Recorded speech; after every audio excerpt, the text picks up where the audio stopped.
Hello and welcome to the Venus Project UK Supporter Show. I am Tom Hockney. I'm Aiden Fry. And I'm Liudas Koncakivskij.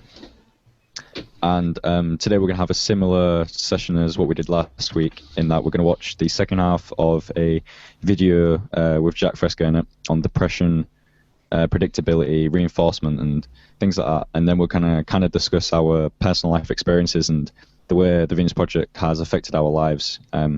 So yeah, enjoy.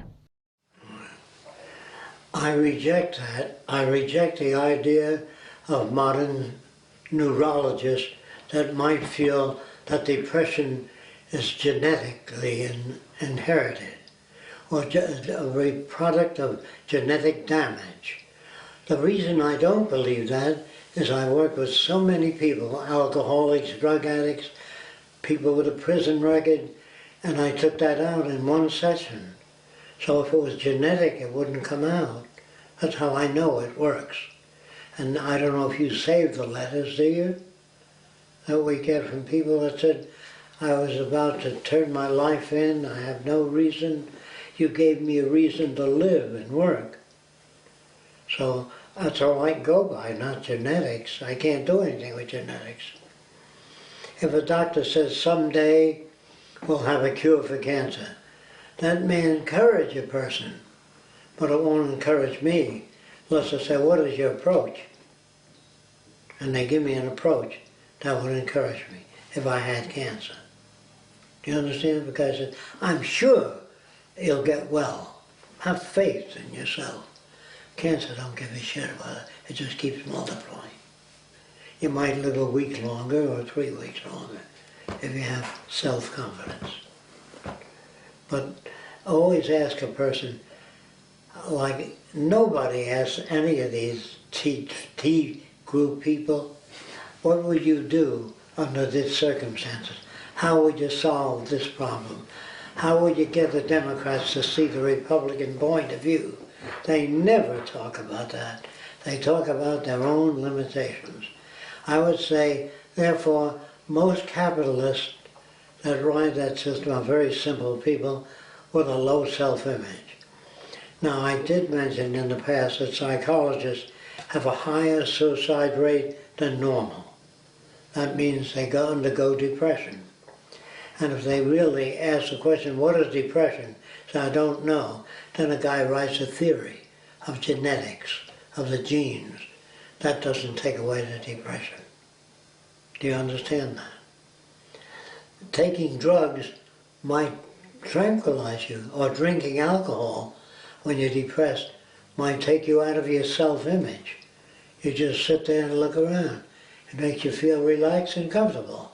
Next day is a hangover and a depression if you don't deal with it. Now you can't deal with it if you don't even know how to go about looking into it.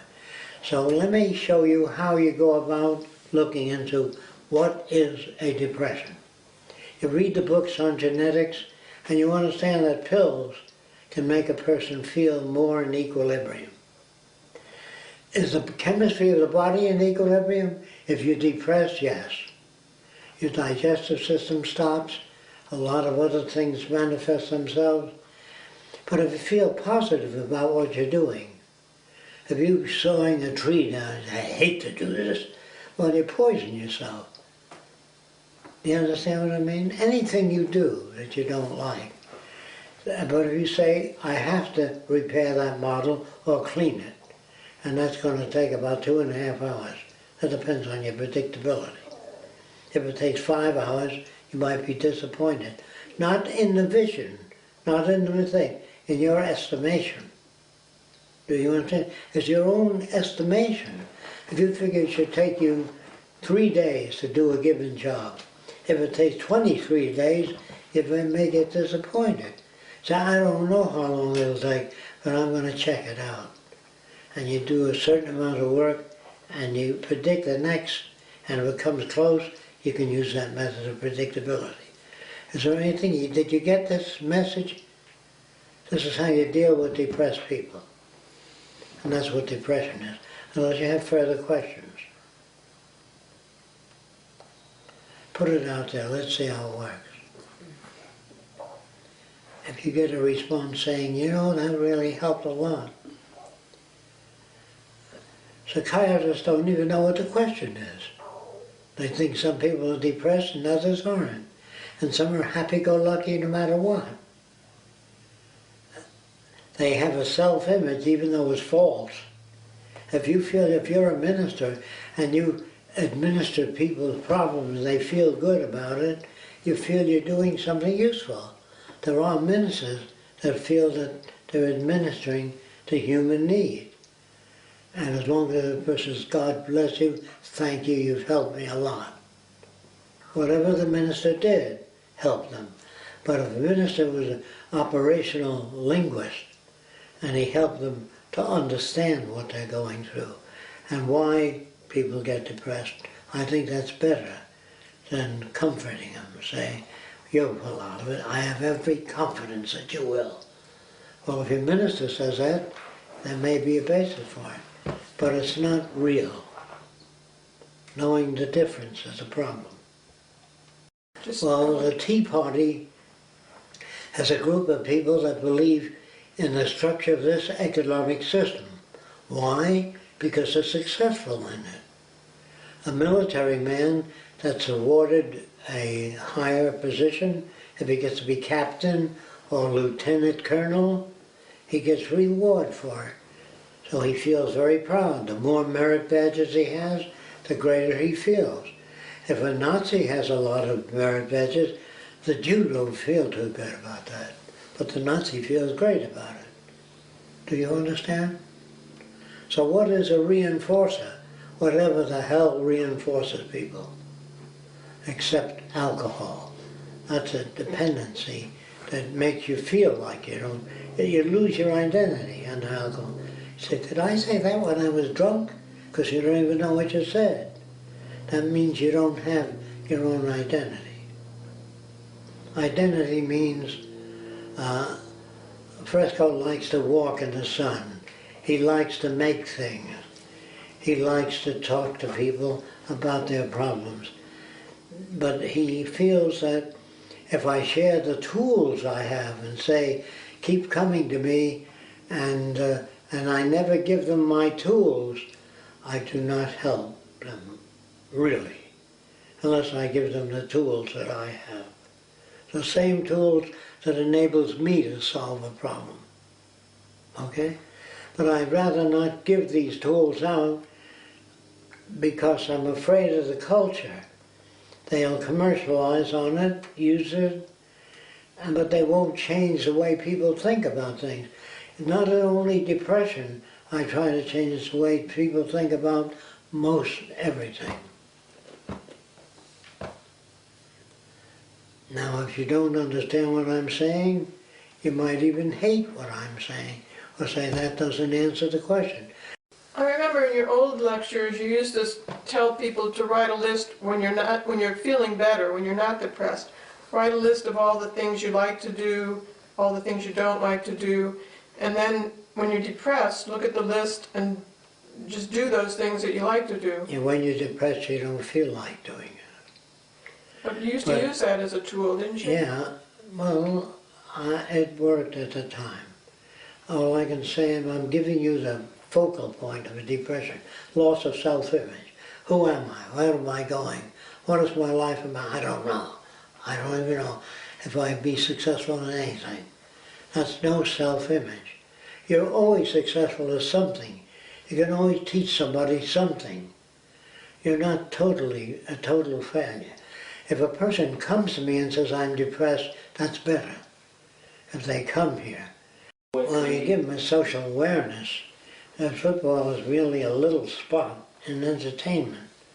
But when you inform people, it changes a lot of things. See, football just makes the game pleasant, but if you lose, you're depressed. And they get into fights a lot. I don't know if you know that, all over the world. So it isn't a good thing. No competitive sports. When a guy hits a golf ball and it misses, he throws a stick down on the ground. The putt, is that what you call it? He throws it on the ground. He feels bad. And when the audience applauds when he hits it and it goes in the hole, they applaud, makes him feel good. He has a self-image. But if he hits it and it doesn't go in a hole, the audience just looks on. They don't reinforce him. So if I designed a magnetic system in the hole and a steel ball in the golf, even if he missed it, it'd be doing in the hole. You know, what do you want? It's just such a ridiculous game of hitting a golf ball and looking for it. What a ridiculous game. Or racing cars around in a circle. If you get your kicks out of that, it's because you have a low self-image and you love it when the audience says you won that race. You did a beautiful job. You know, and that is a moment in time. But the things we are working on are everything. The games of the future, things of that sort. Now, a game of the future, a typical game of the future, is not made by people who make games. They would be like this. There'd be a map, and then you'd find out which state has most cancer, and you put these little beads there, and the other state that has the least amount of cancer. You know, when you're through playing the game, you know what the hell exists in America. You know the states with the highest divorce rate, the highest crime rate, where there's more poverty. If you find out that poverty encourages aberrant behavior, then if you don't want to do anything about it, you don't understand that problem. If you give a working man a little above the standard of living, so he can buy a television set, a radio, a cell phone, if you just give him enough to live on, you don't build a steady person, a loyal person. If a person has a little more than they need, they'll come back to work. If you give them more than they need, they won't show up. So the money system kills incentives to go to work. And people say, fuck it, I'm not going on, I'm going to call in sick. You ever hear that? So they call in sick. Well, that isn't the answer. You should be obedient to your corporation. That's a control device, you know. I love my company. If you love your company, you know, that's no self-image at all. The union has a self-image. They like to see the company succeed, but they like a piece of the action. So instead of making $18 a week, they go on strike and they get $25 a week. But the company loses the competitive edge because they have to raise the price of their product. So they hate unions because it lowers their standard of living. The unions love unions, the members. It raises their standard of living. Everybody is right. That's the trouble with the world. But nobody knows what to do. Nobody wants to give up their position of advantage. I don't know how much of this you're going to stick out there, but okay. Take it from here.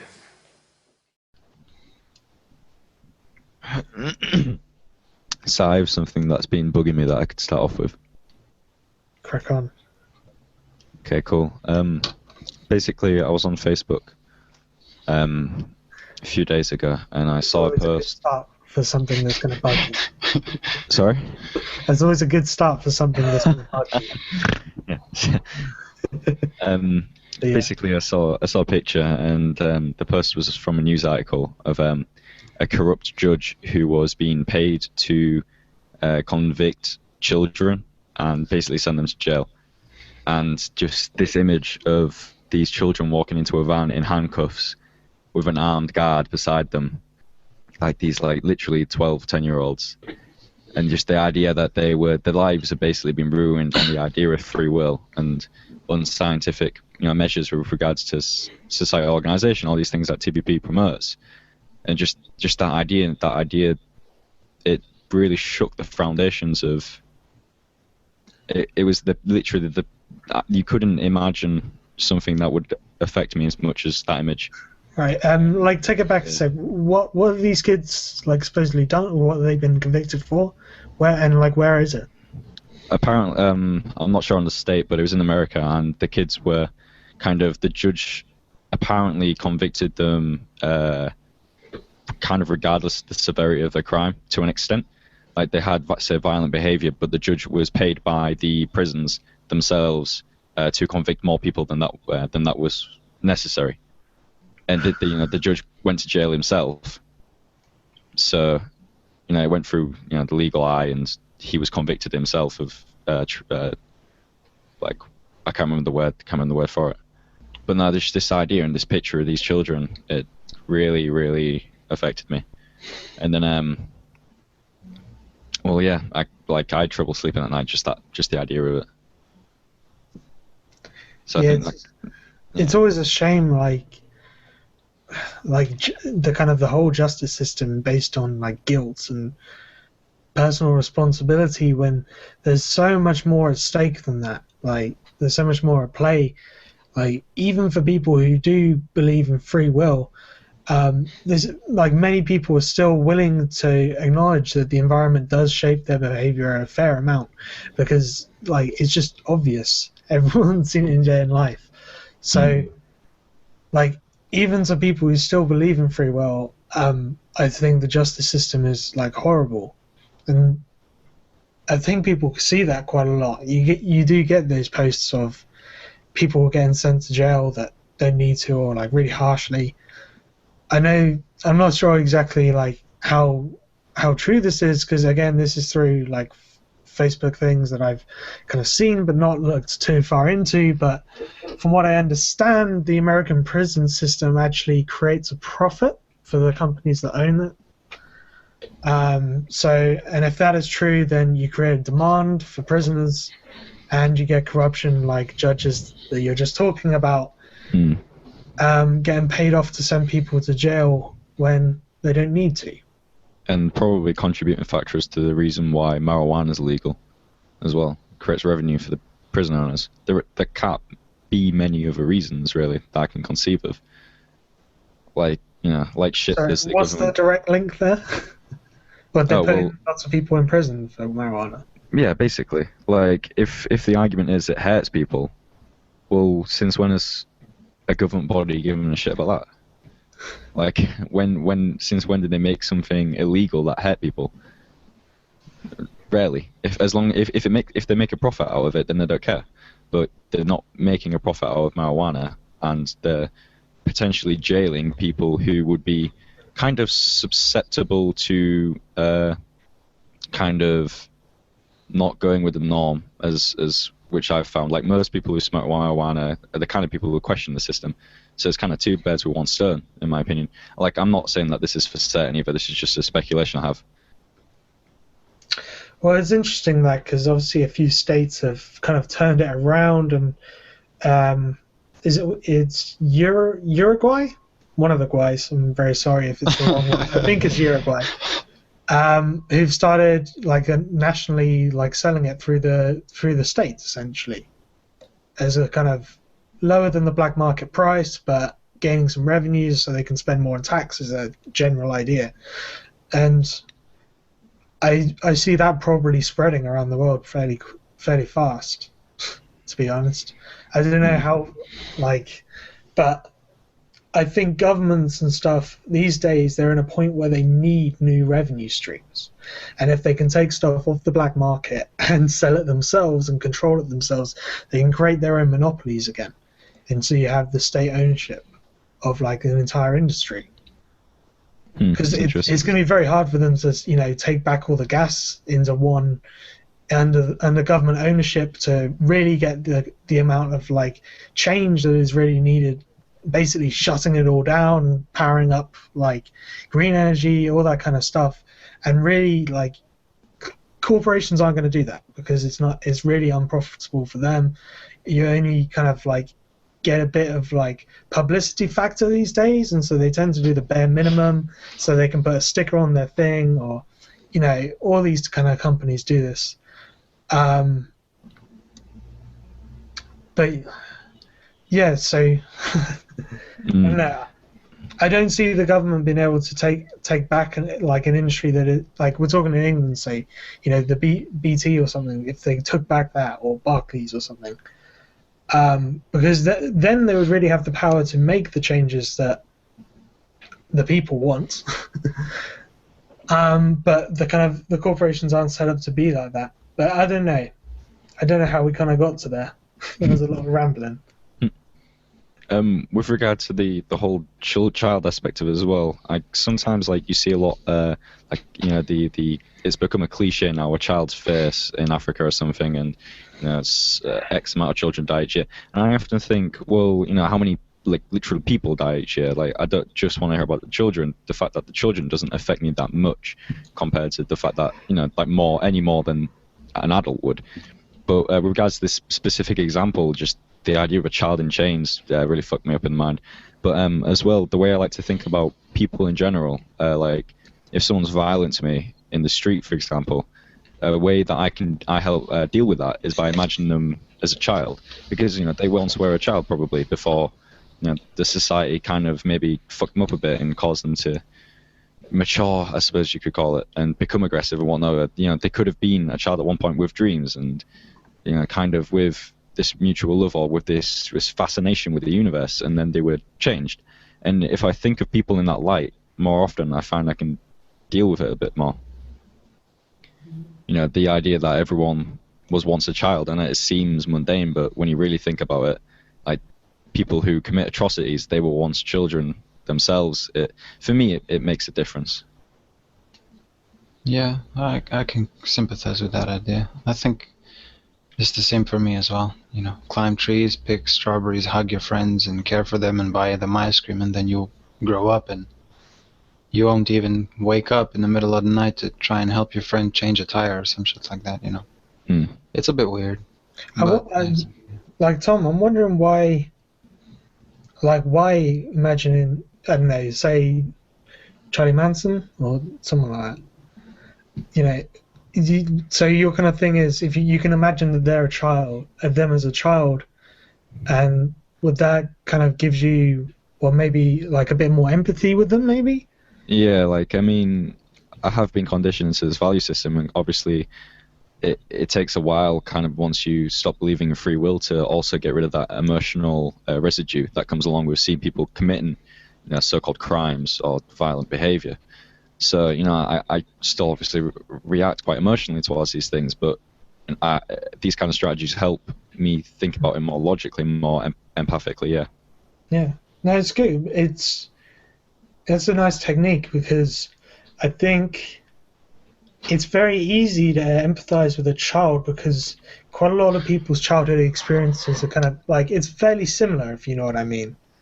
Even like people across the world, I can, like, especially like very young years, the amount that you remember is like very little, so you can kind of empathize that they're in maybe that state. And as you grow up, we kind of become more diverse, and then it may be harder to actually get that empathy there, because you're coming from such different like mindsets or backgrounds or anything like that. Another thing as well, I literally watched it today. It was a video of, first of all, there was a video of a dog that got run over, and basically this other dog comes and helps it off this road, risks its life and basically saves this wild dog's life. It's pretty cool. But then in contrast to that video, there's a second one after it of a child in an Asian country, I'm not sure where, in a shopping, in kind of like a street with like shopping stalls on the outside. And she's in the road and she gets run over by a car going at maybe like 5 miles an hour. And then basically the van runs her over one wheel, stops for a bit, and then just runs over with the next wheel and carries on. People walk by, don't pay attention, that kind of thing. And then another van comes and runs her legs over, and she's alive, she's moving around. And then I don't know how long it takes, but eventually, like some minutes later, a woman walks by, picks her up and drags her to the side of the road. She's kind of like flailing her arms weakly kind of thing, and it's like, and then to top it all off, the mother comes along, and it's insane, her reaction. It's like crushing to see her just screaming and just kind of like probably questioning, why did it take so long for someone just to pick my child up and help them, kind of thing. And like the reasons that I kind of came up with, I was thinking immediately, actually, let me just add, in the comments to the video, so I was pretty distraught. I was like, that was depressing to see. But then what pissed me off so much more were the comments and a lot of them including things like God gave man free will, and these people are just using their free will for evil, or we should kill all Asian people, or get them out of England kind of thing. Like, these people are evil. All this absolute bullshit that isn't going to help advance us at all. It's not going to change anything. It doesn't help anyone. It's just, mindless expression of anger and emotion, and that annoyed me even more. And it's just the overwhelming majority of the comments were like that, and that in itself was also depressing to see the amount of ignorance, really. So yeah, just put it down on everyone. No, you're right. I saw that video a while back, and yeah. Like, I mean, the reasons that I were trying to think of was maybe these people probably on busy schedules, and to basically spend 5 minutes to be compassionate to someone could mean the difference between them keeping or losing their jobs, which would mean the difference between them being able to feed their families. And, to them, their family's safety and just happiness in general is more valuable than child. And also, if they're kind of used to seeing poverty and murder and these kind of things, then, they'd obviously get used to it and stop acting so empathically. That's it. And that's really what a lot of people don't do. Is, like, you have to try and think about what the guy in the first van was thinking, and try and like feel what he was doing. And like, I don't know, maybe he was a courier, and he, like, if like something like that goes on his like license, then there could be lots and lots of reasons, and a lot of them are hard to understand, especially from coming from so far away. And again, it's essentially I don't know as well. Yeah, that's the thing. A lot of the time when I try and explain these behaviors to people who kind of believe in free will, if I don't offer a definite answer, like this was probably the reason, they say, well, maybe it wasn't. If I don't offer a definite answer, then they're not satisfied. But then I don't know why. There'll be a reason, but I don't know why. And it's just that mindset, that mechanistic point of view, that just completely changes one's outlook on the world entirely, really. Well, it's fine, but I mean, it's the same thing that you run into it, or at least you make it sound like one, where, at the times when Jacques actually says, so if, let's say, a technician made a train and the train went off the tracks, and then people blame the technician saying, hey, didn't you make the train? Isn't it supposed to go safe and all that? Well, what do you suggest? I tried to, turns out I don't know that much about the train traction. Do you have anything to add to that? So it's the same thing. Maybe people aren't satisfied, but then what do you suggest to understand the reasons? You want to buy me a ticket to China or, whatever Asian country this happened in? If they don't got anything, then it's just air. See, what you're saying is that I should kind of convert my reaction into a more practical conclusion. No, yours is the practical conclusion, unless you have better tools to go further. But you don't. Neither do you have a personal jet plane. So, nor language skills to actually understand what the hell was happening. So unless you do, then yeah, sure, go ahead and practice the practicality. But if you don't, then that is the logical conclusion, to say I don't know. We'll see if there is any more developments. We'll find out. If there isn't, well, then you still move on. But obviously, just trying to maybe understand that this is, if again, this is the thing. I loved it. What are the people making their conclusions in watching that video? Do they have any kind of conclusions at all? Do they don't mind it? Do they want a better world where this kind of stuff is more rare, if not at all non-existent? And if so, if that is the general consensus, what did they suggest? How did they suggest to move towards it? That's what I'm more interested. You know what I mean? Yeah, definitely. That's the thing. Like, no one looks at that video and goes, "Why doesn't the van have auto-locking, like stop recognition?" That's not what anyone thinks. Everyone goes, "Oh, he's such an asshole," or like, "How did the mother leave her daughter there?" or anything like all that kind of stuff. But like, why was it even possible? Yep.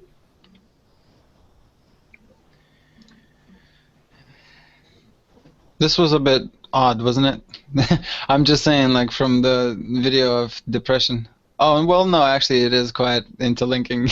You said that Tom left you with impressions of depression after watching those videos. Fair enough. Yeah, it's just something that affected me within the past week that I thought was kind of relevant. I do have to just ask one thing, though. I mean, whoever the judge was that convicted those kids, to go. I mean, fair enough. I've not been in a situation where I'm 13 and I got into trouble, and so somebody went to talk to my mother. But this is exactly the mechanism I wish to sort of discuss. Like, what happened to the whole part where the teachers ring your parents, or the teachers go and look at your parents? Like what you said, to some extent, people still recognize the environmental factors that can shape the kid's behavior. If they purely did actually believe in free will, then that's it. Yeah, you just shoot it like some crazy horse, or a bad leg in pre-medical age. You just cut the shit off. So obviously, if they do ring the parents or they do speak to the parents, they understand it. Yeah, maybe you saw one show too many of, like some psychopathic TV shows or whatever, and you started replicating. So what happened to all that process? I mean, was there no uproar from the parents? I mean, it's literally your 12, 13, 14-year-old kid stepping onto a bus shackled like it's some bad movie, I don't know. I didn't really stick around to read the whole article. Fair enough. Although apparently the judge was prosecuted, so it couldn't have gone on for forever, really. Sure. But even then, these things still exist. There are still prisons for children, regardless, child murderers or whatever it is. Yeah.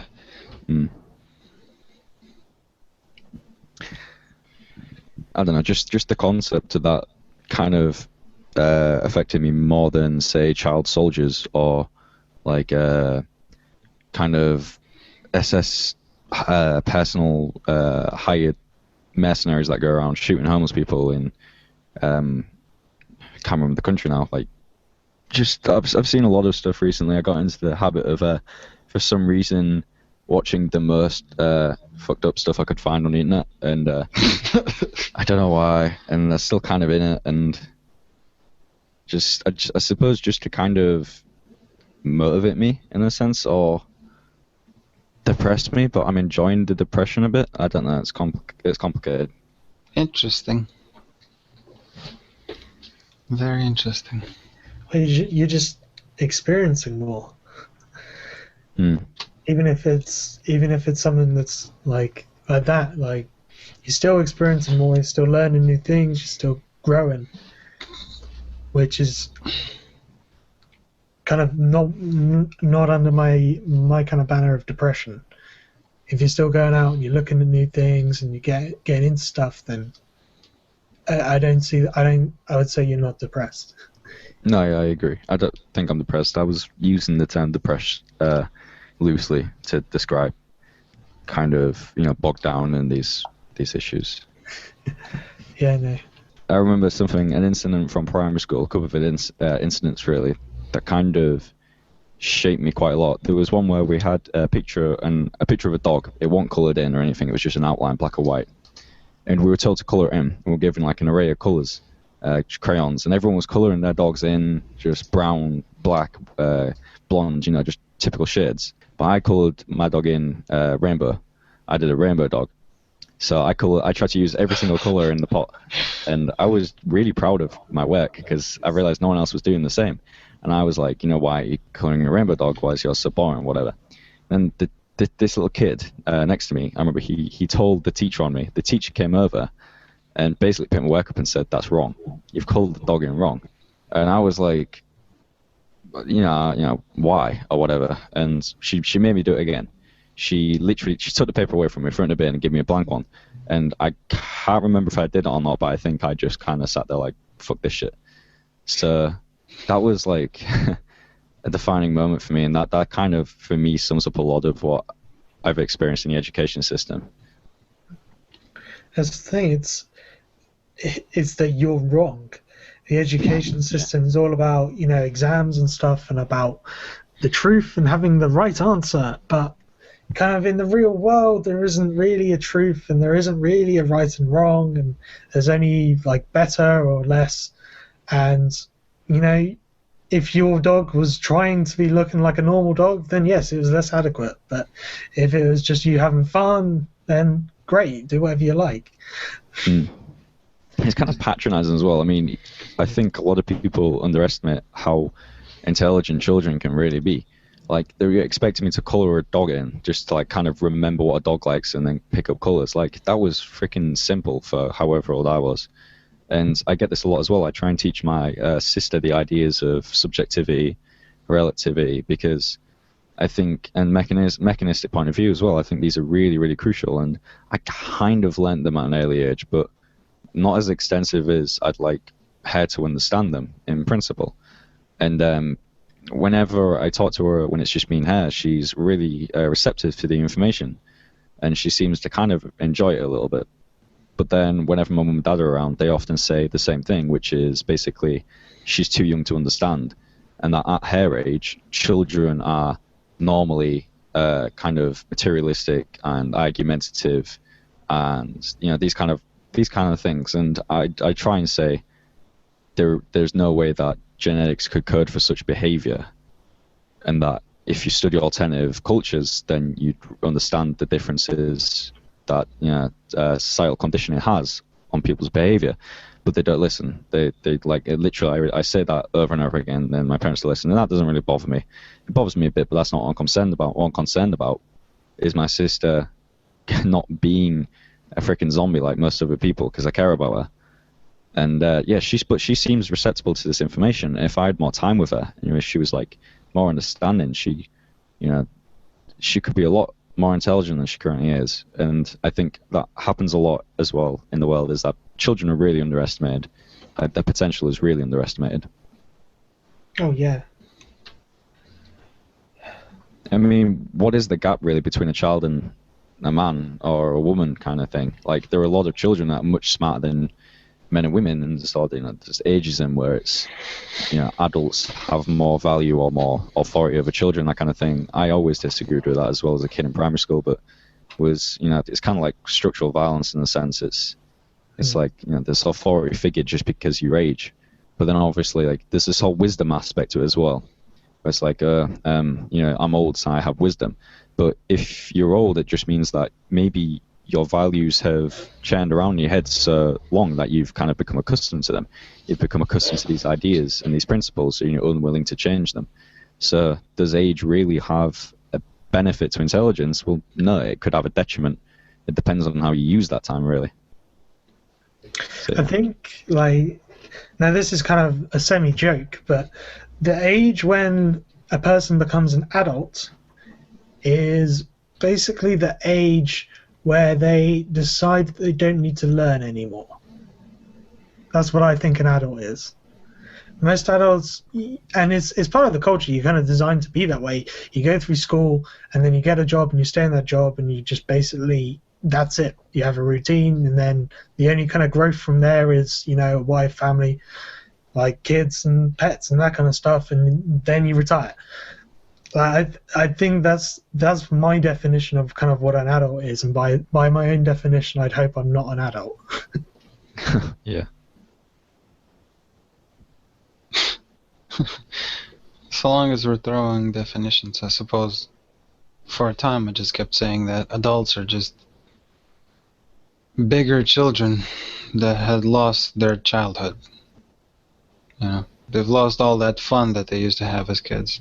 No more of that sort of innocence, or just that honesty. Like, I mean, a child will, you know, look at let's say what we in the society call a tomboy. In fact, I only know this because there was a TED talk about how, you know, even, you know, how kids perceived lesbians, or at least in this particular instance, this specific lesbian. She was working as a waitress, and there was a kid.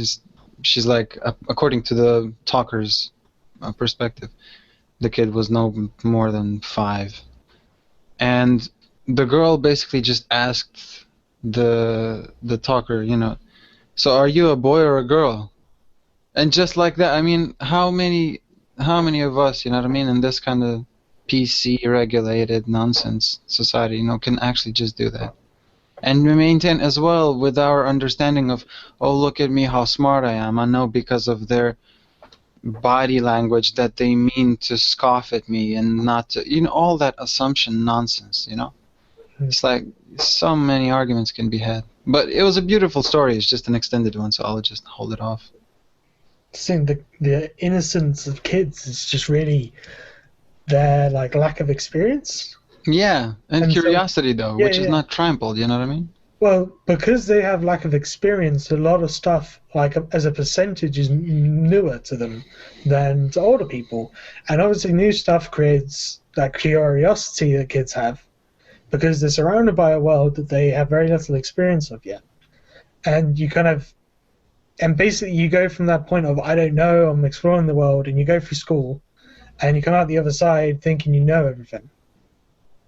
And if you don't know something, it's embarrassing, and you have to you have to make up something or to answer. You can't just say I don't know anymore.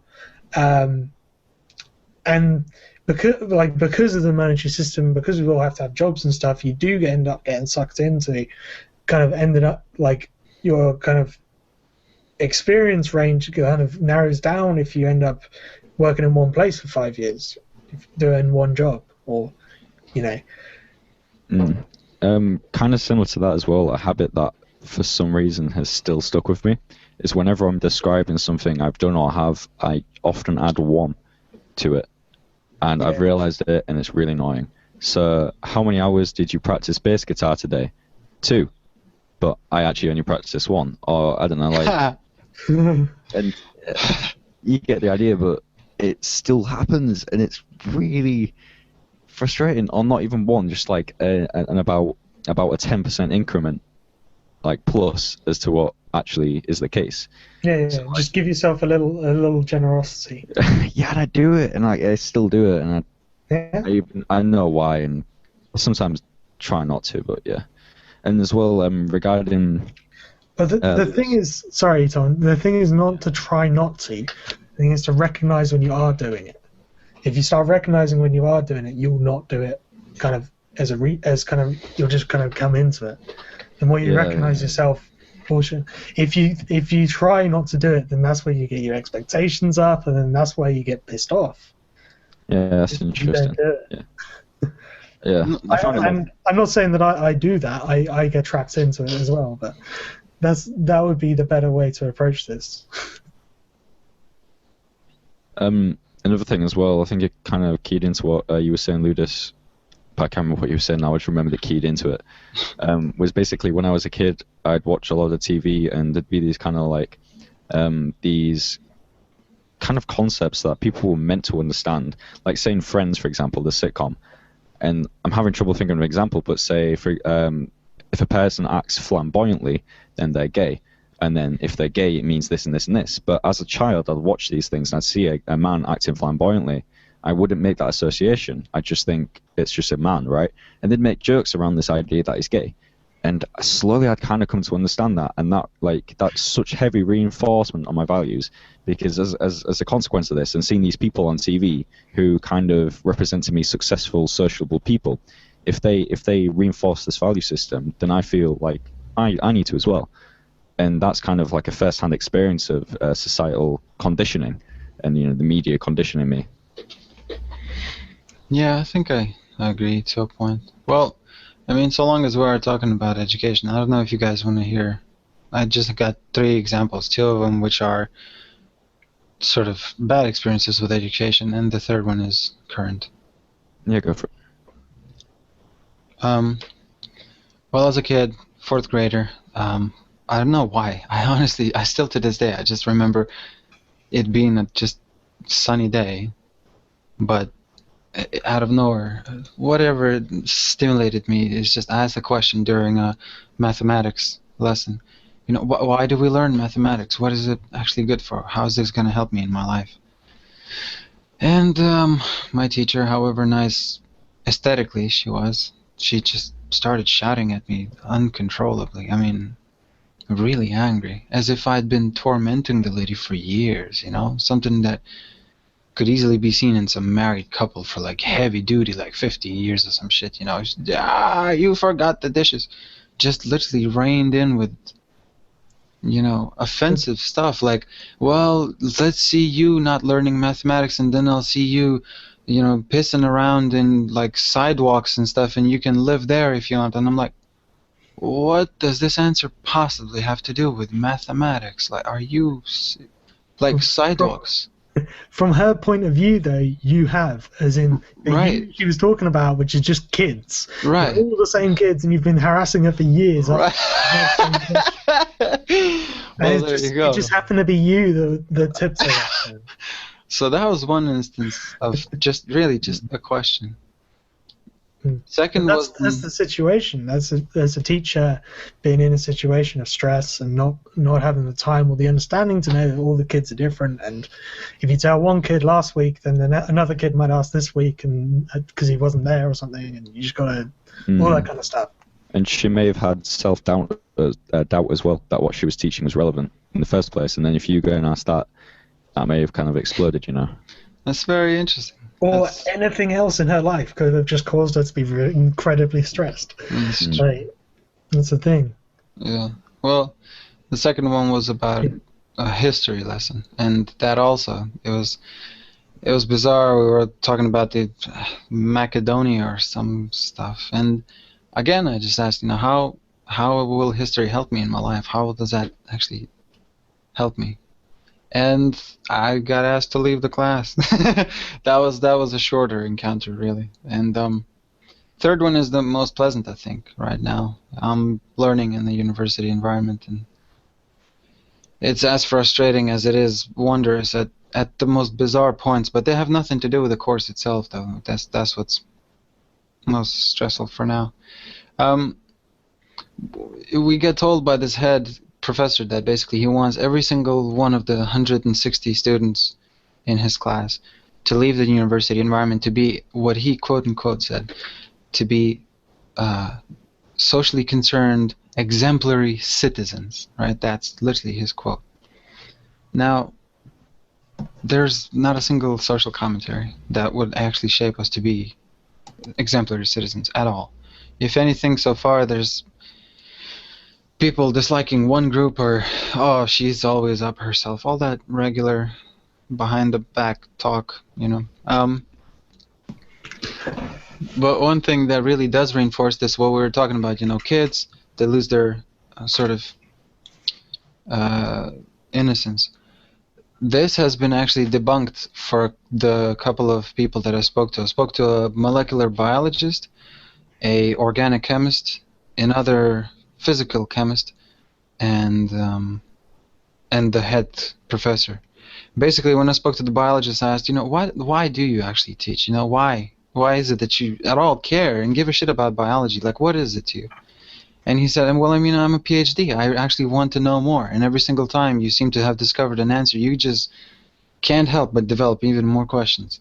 And he, you know, pointed at me laughing, like, as you know, I'm always there basically asking the dude questions. So that was very pleasant to hear and unexpected as well. Another one where my last term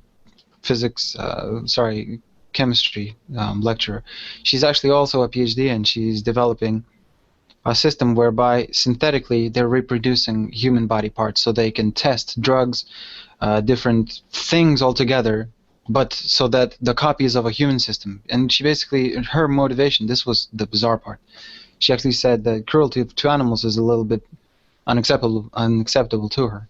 And so essentially that was the driver for her research. So that was interesting, but, you know, obviously not that far heading as to say, well, I just can't really see this cruelty to humans coming by as okay. So she mentioned animals, but not really to humans. So that was bizarre.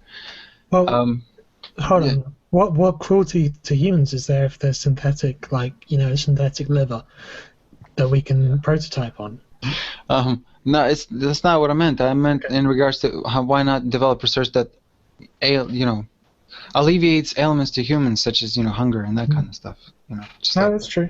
I don't know. I think that's a fairly good driver there, because like, you know, testing on animals may right now be the best, like, it has been a while, the best kind of practice for, because you can't test on, like, yourself. Yeah, If yeah, you yeah. want I to know. do a couple of tests and stuff, like, Yeah. and it is harsh to say, but, like, mouse versus a human, well, you know who the humans are going to vote for, which is what's going to be doing. If you start experimenting on human projects, and people aren't going to like that, so you have to find an alternative. And Well- if we can do synthetic organs, we can do 3D printed organs, and can do all your tests on that kind of stuff, which seems to be coming out these days, then that sounds like a very good step. But yes, it is only a small step. Yeah, and I suppose it did came out as if I'm complaining about it. You know, I'm all for it. Any kind of progress is more progress than there was yesterday. So I'm not, sort of complaining. It's not as far-reaching as you would like. Right, and again, that's the whole what you said you would like. So again, my expectations play a role in, why have you not thought of this? Well, because there just haven't, and that's for now should be sufficient of an answer.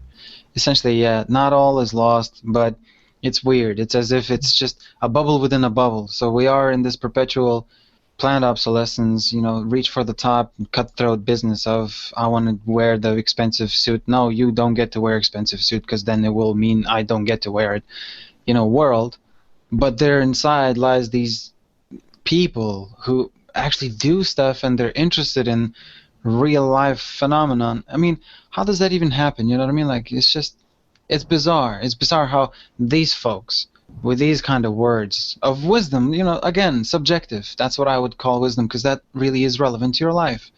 Whereas, describe to me what's the relevance of a fucking bank trader, like, really, how does he make your life better? How? Yet they're the ones in all the TV shows and then any kind of science is CSI. Oh, wonderful, how they solve these murders, yet they don't consider how to abolish the conditions that caused the murders in the first place. Yep. Yeah. And the hardest part for me is then seeing people's reactions to, it and my comments. My comments would be like what you've just said. Why did they study the reasons why? And then, people's reactions are almost always, for me, in the society that I live in, negative. So maybe I'm talking to the wrong people. But the thing is, I understand techniques of kind of how to address these people. I understand better ways to talk to people. I understand I can shut off as well. I can back out of conversations where I don't think I can get anything out of it. But it kind of becomes a chore when you're talking to essentially the same person over and over again with the same or similar ideas and the same arguments, and it's kind of repeating information. So I'd like to be in a position where I can do something that reaches more people than just one at a time. And something like this, for example, where with what I'm saying, hopefully it reaches a few more people than just one, and I don't have to repeat myself so much. That's the thing, like, I've been feeling like that for a long time, and what I've been doing, because if you're having this, well, you're not having the same conversation every time because you're a different person every time. And so what I'm trying to do in the meantime, in between these conversations that do kind of fairly regularly happen, is to understand and try and educate myself out of this kind of like loop that I'm in.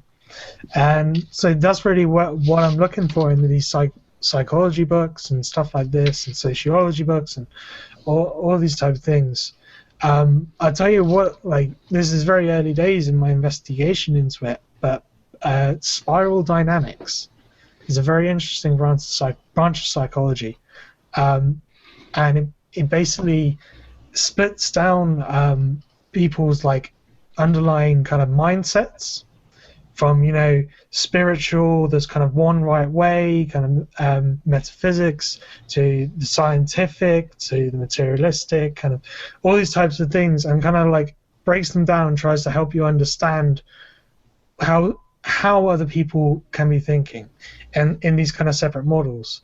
And like, obviously, I'm not sure exactly how well these models are defined. They're kind of loose kind of terms, but they allow you to kind of like try and understand where a person's coming from, and then try and respond in language that is using the same type of kind of structure and kind of underlying conditions that someone has. You know what I mean? If you're talking to someone, a Christian, like you say, like a resource-based economy is our chance to make heaven on earth. I have a question for you. Go on. In regards to that, I actually try to ask many TVP supporters that as well. How are we then different from salesmen? How are we, by doing this, by saying that it's your fate, or by saying that, you know, that's God's will, how are we not the same as I got the best phone for you and this car is just right for you, you know? I suppose in a sense it's similar. I mean, there's obviously differences, but I think the cynical kind of connotations of a salesman aren't a part of the Venus Project. Like when I speak to someone, I want to convince them, I want to change their mindset. Like that may seem kind of extreme to some people, but I want to change that person. I want them to think differently. I want to think them, have them think more scientifically, in a broader sense, look at the bigger picture. And I'm going to try and sell that idea to them as best as I can, in order to like make it more of a chance that they come around to that way. So in a sense, it is kind of like, you know, selling an idea, but I don't think there's much cynicism involved in that. Like, for example, Jacques Fresco, he once said, I'm going to loosely quote, that language is a means of having other people behave how you want them to behave. So, you know, if there's something out my reach and you're near it, then I say, can you get that for me? And, you know, you influence their behavior through your language. So controlling behavior, yeah.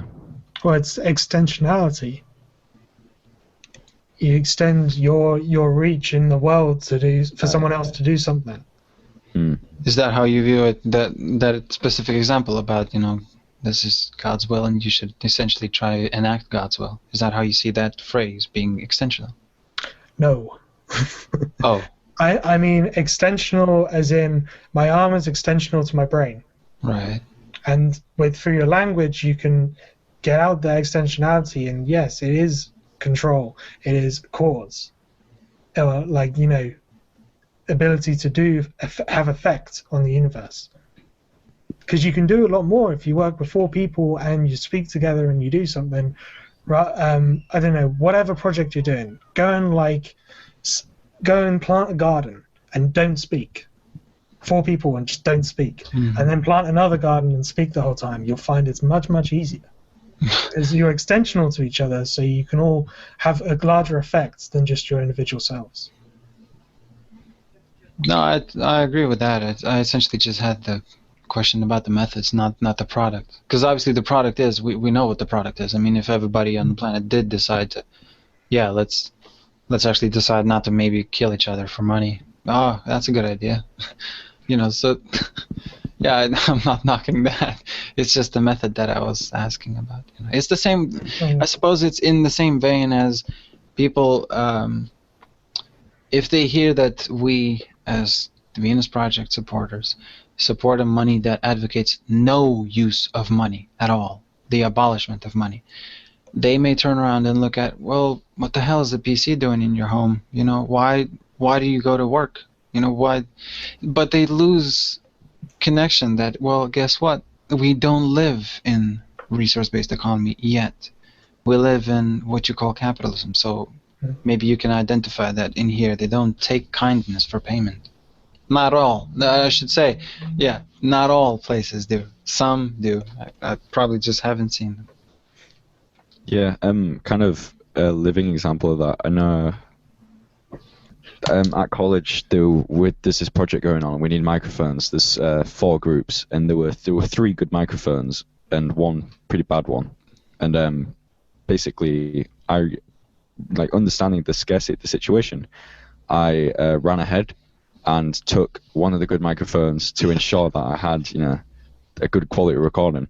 But I didn't feel bad about that. Like, I didn't feel like I was doing the bad thing or a wrong thing, because I understood that in this situation there's a scarcity, and because of that it breeds competition. Just, you know, I don't really have the energy or the need to hold it against myself for behaving like that.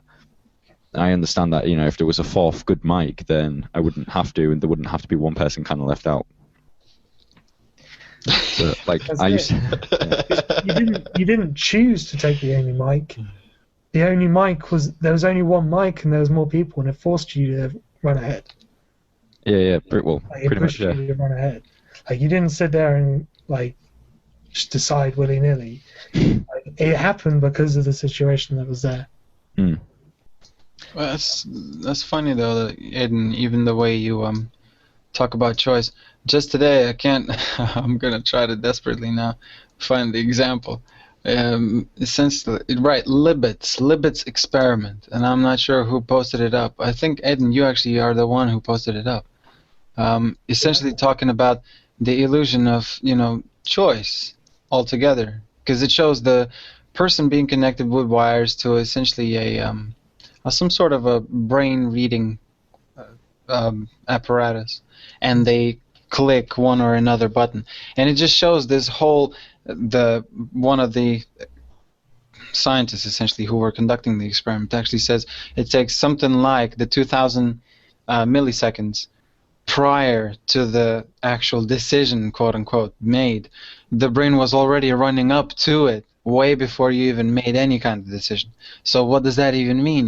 Do you actually have any choice in the matter, so to speak, at all? Because it's as if your hand is already rising to the occasion to club someone in the face, and then you only decide to club someone in the face when your hand is already in the air, like as if you didn't have any choice prior to those 90 degrees of the club going up to the air. You know what I mean?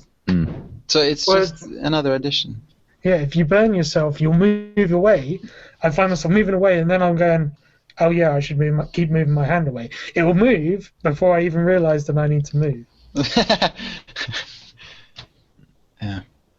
Anyway, if anybody's interested, Libet's experiment is cool.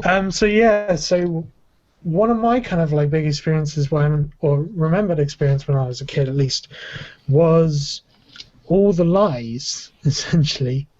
The Santa, the Jesus that we go and see on the weekend, but like including stuff from TV, just loads of things that, as a kid, because you're innocent, like people think it's okay to lie, to trick you, because you don't understand what a lie is for a while, and I think that really that kind of draws kids in, because their curiosity. Like when you get to the kind of like 6, 7, 8, which is when somewhere around there when I realized that there was no Santa, which basically kicked off the whole thing. By you kind of get to that point, like you've kind of experienced a fair amount of the immediate world around you, and you're looking for more, and so you end up kind of like sitting in front of a TV trying to get, because the TV allows you to have experiences that are much much further away. But a lot of the experiences, kids at least, don't understand that they're not real. And you can, I remember a few things that I saw it on TV, and I went to my mum, yeah, can I go and do that? And she's like, no, you can't do that. That was crazy. It just stuff, like when I run off a cliff, can I just stay there for 3 seconds before I drop? It's just like little things like that, and things like that, You don't know. If there was a cliff nearby, I might have just gone and done it without asking. Yeah, I think those things are damaging as well, just in general, in that, the idea of Santa Claus.